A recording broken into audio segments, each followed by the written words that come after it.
All right, this is still on the topic of imaginary numbers, but you learned how to do this back in Algebra 1.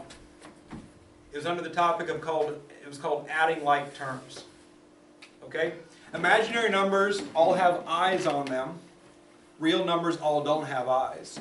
And if you consider that this complex number, 4 minus 3i, nothing's really happening to it, right? The parentheses are there for effect. They're not there for any purpose.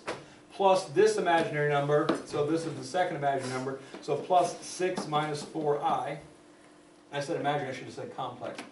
This is what a complex number is. Real plus imaginary, real plus imaginary, real plus imaginary, plus a negative. It says minus, but any real number combined with any imaginary number together is called a complex number. All right. And finally we have minus this. Minus a parentheses does have a reason for parentheses. The minus distributes, so I'm going to get minus 2 plus 5i. So the first thing I would do in this problem is I would get the parentheses to go away.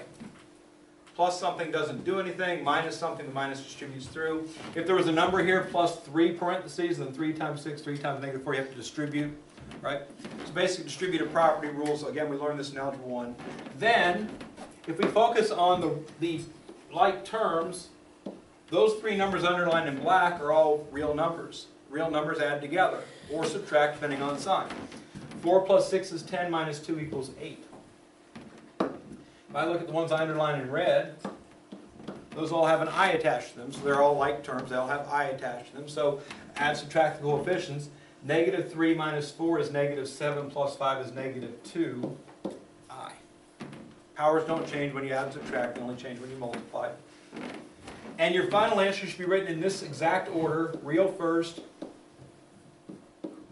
imaginary second. It doesn't truly matter today. It will matter eventually, and it's a good habit to create now. So if it's the first time you've ever done this, get in the habit immediately: real first, imaginary second. It'll make life easier in the future. All right? But again, that's all it is. Add like terms. The reals are like terms. The imaginaries are like terms. Put the real answer and the imaginary answer together. Distribute where necessary in the original problem.